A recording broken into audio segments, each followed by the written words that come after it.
So let's talk about some of the controversy around the Wiccan Rede. And first of all, what is the Wiccan Rede? By the Wiccan law, you must, in perfect love and perfect trust, 8 words the Wiccan Rede fulfill, and ye harm none, do what you will. Follow this in mind and heart, and merry we meet, and merry we part. So even that is longer than what we usually see. It's so easy to cut that Is that 8 lines or seven? um, that that one is actually that was a six Small. line Oh, version. okay. We Yeah. left ever mind the law of three out. Yes, sometimes we leave that out. I'll leave that out. I think my brain was trying to keep the rhyme. Yes. So when you say ever mind the law of three, you want to make the next line rhyme. Hmm. And our teaching book did not have that line. My teaching book did not have that line. So I had 7 lines with one omission where it was obvious. And like everyone I ever taught it to, they're like, you're missing a line. Hmm. Yep. And then it was fascinating because then they'd give me a different line, because I'm like, oh, what line do you have? You know, and I'll ask you, what line do you have?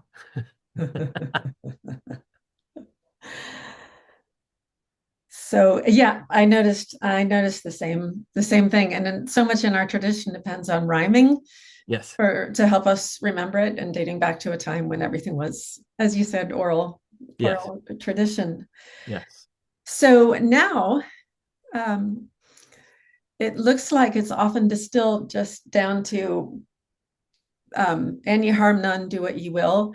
And sometimes I see it just as harm none, and Yep. that's Yes. it. What do Well, you it's what do you it's think of good. that? I think that's fine. I think that we can always reduce things down and then build them back up. Sometimes when we remember the 2 lines or the 2 words, we remember the 2 lines, and then we remember, in my case, we remember 6 lines. Mhm. Some people you remember 7. Some people remember 8. And then there's a long version. And Yes. there's a version. I think it's ascribed to Valiente, who has a longer version. She was so influential during She was Valiente, 100%. one of the early Um, ones. yeah. And some people would say number one, like Hmm. greater, more influences than Gardner, Hmm. more influences than Buckland. Hmm. And the reason is that Gardner seemed to lean on her. So this is, why I think she gets a lot of credit. There were other authors out there too. Rhiannon Rial was another one who kind of came later, um, Yeah. and published a bit, but because that information was fairly unique, which is to say, West Country Wicca didn't follow everything that Gardner was writing about or that the Gardnerian tradition. Um, but it may have been similar in some ways. But our teacher, Lady Alexandria, said it was very much represented what she was taught in oral tradition with Yes. 5 holidays Hmm. that predated the 8 holidays. 5 holidays during the year, 8 with Druidic influences.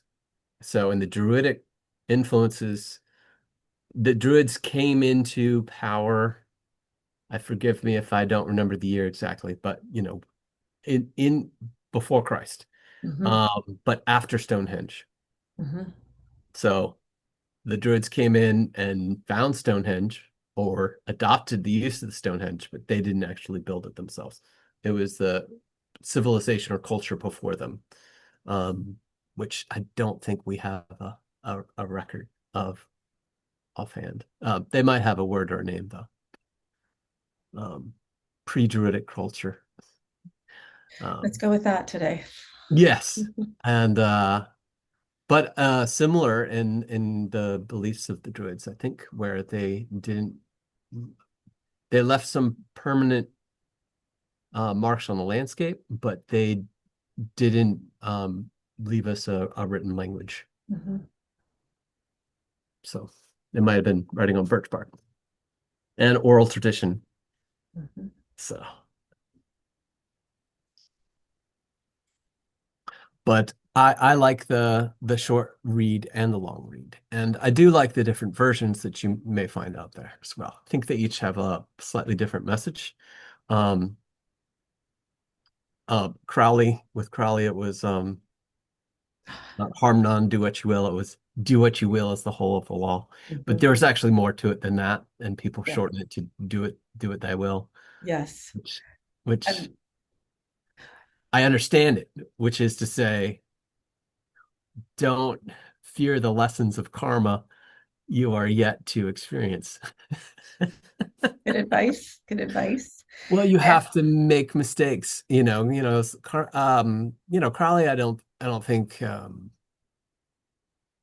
said that karma was not going to occur or happen or what, I don't think he lectured against it. I think he's so, sometimes you have to make mistakes, through doing what you want. So, another thing about Crowley is he placed so much emphasis on the will, yes, and the will wasn't like your own small will. The will was finding your sort of your divine path. yes, Um, and the will was about, yes, how much, and again, we're back to like, how much do you want it? He was famous for, if you were meditating and your mind wandered, he would have people slap themselves, as punishment. So right, he was pretty intense, but the will was, it wasn't just like do whatever you wish to do. It was, right, do what which your is not what he ultimate said. will Right, says. right. Other people have interpreted some of the things he said. Yeah. Yeah, yeah. And And for the record, I believe that Americans pronounce it Crowley or Crowley, Crowley, but it is Crowley in other countries. So Crowley if you're English and Crowley if you are American. yeah, yeah. Gotcha. But he was Side note, English, so it'd be Crowley. we do know the difference. Yeah.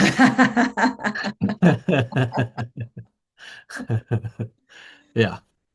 Um, yeah. Yeah, an interesting figure, to be certain. Influential. Yeah. Yeah. And the Buddhists also will do that. So in traditional Buddhism, yeah, Mhm. they walk around with a little stick. But they with the little stick, um, they also straighten your back to it, so your spine is straight in the meditation. But if you fall asleep, then you get a little crack. Interesting. Interesting. So if you're suddenly snoring, you might crack, get a little wake up call. By the time I came along, rubber bands had been invented.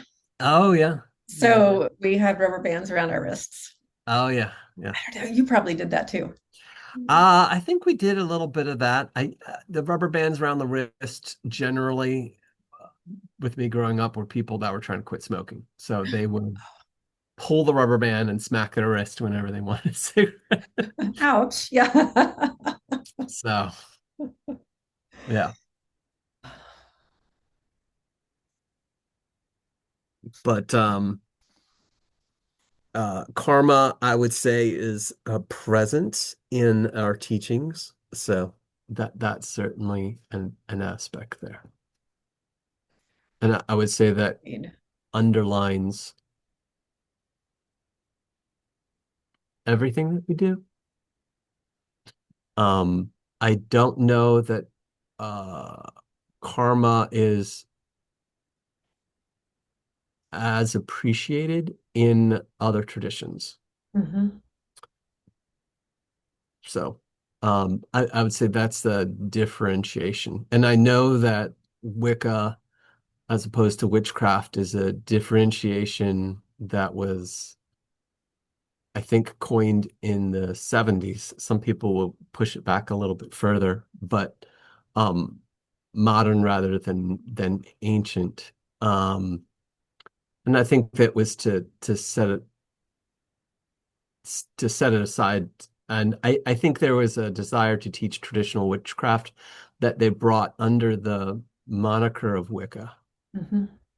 And then I think there was a strong emphasis of harm none, but then it's like less than your self-defense would be, right? Mhm. So it's a harm none, you know, with this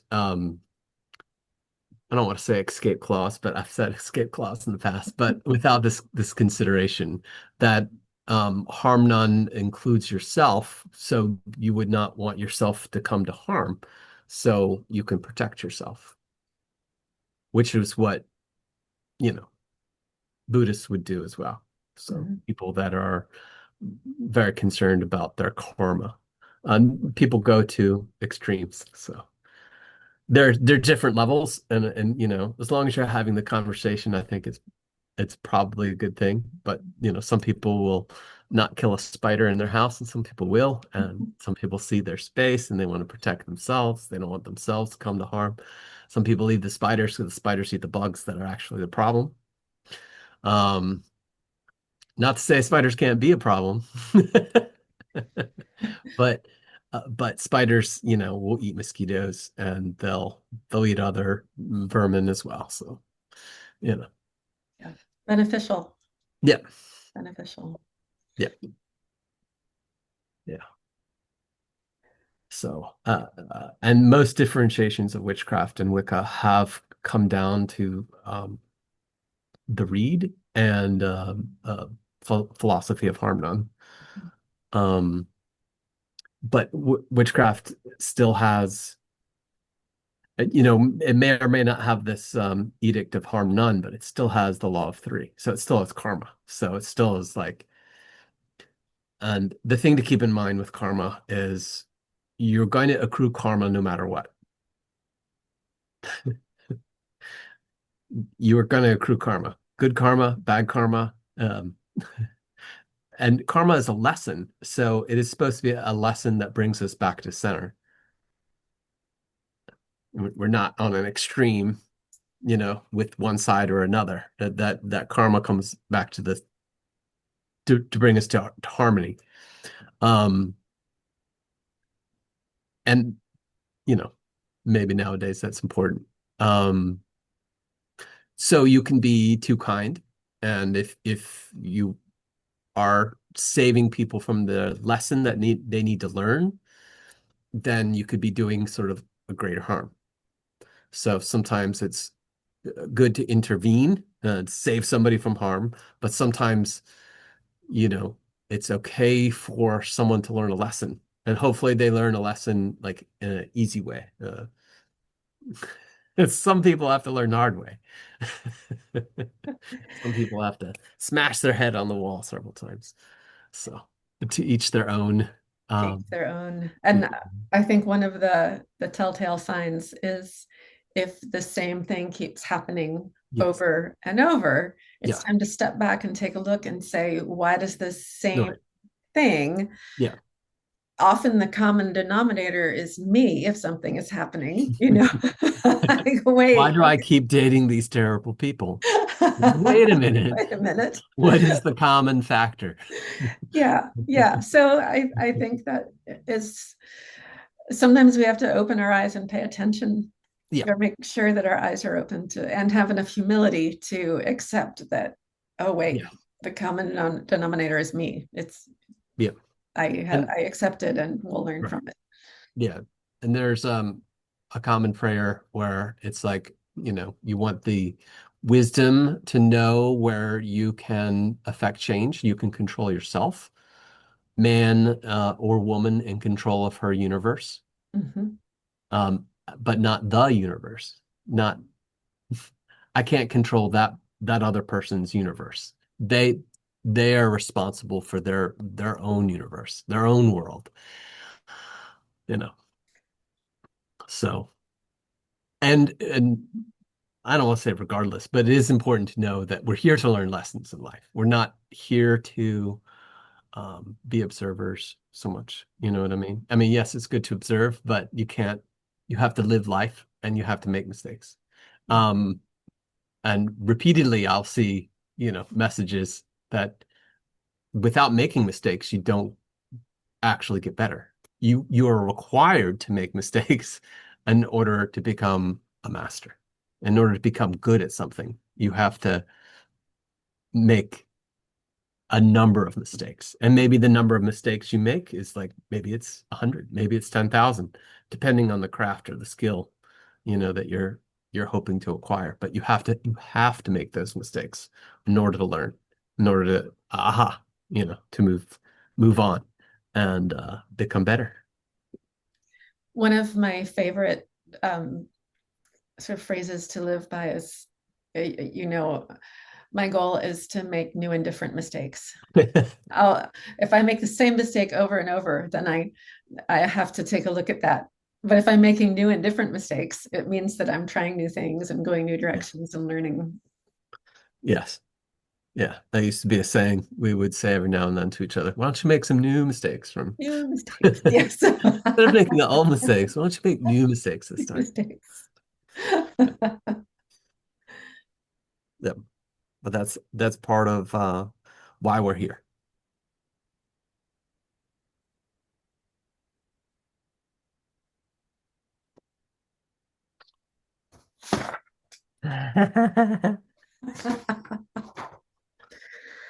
Oh, that was a good one.